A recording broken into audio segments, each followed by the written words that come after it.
Fred Burkhill here in Lauscha, having a great time. I think that our tour was a great success.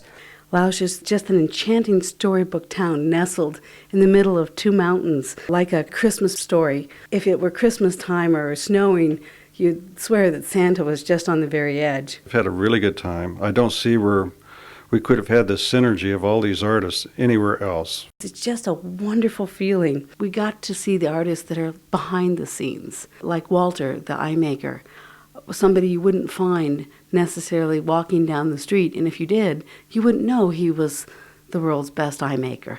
Or Thomas, who, when we show up, he seems to just shine. And an artist like John Zinner, incredibly talented man, just an unbelievable spirit, someone who explores different realms of glass.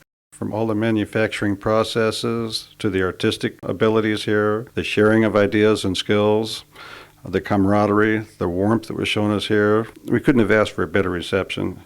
The people you meet really convey the long 400 or 500 year history of glass, their passion for glass. It's really evident in everyone you meet.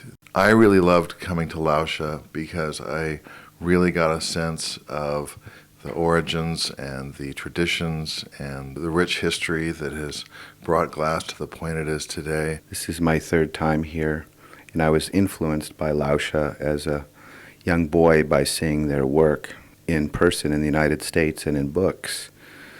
So to come here and see the actual history, this long tradition is very important to me.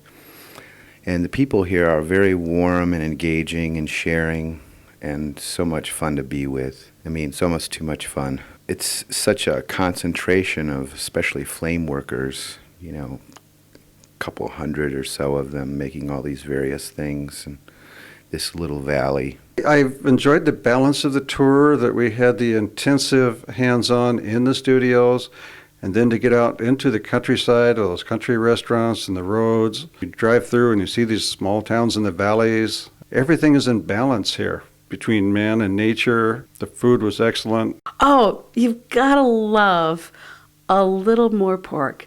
There's so many different ways to eat it, and the Laotians have definitely a foothold on that.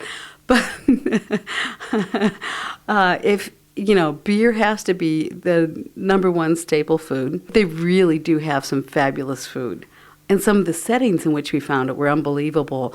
This little garden in the woods, beautiful little guest house that we ate at by hiking over a mountain, and just a garden setting with roses in full bloom and sitting outside in weather that was unbelievable. The sun has been shining on us all the time. I really enjoyed lunch yesterday out in the country in the rose garden. We just mellowed out. A nice, beautiful walk there. The food was great, the ambience. And then we had the dinner last night, and we were sitting around with Tomas on his accordion.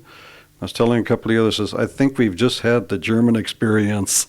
Well worth it. It was very intense, and it'll take a long time to absorb all this after I get back home. And I hope to keep coming back. It's like my second home. I would do this trip again.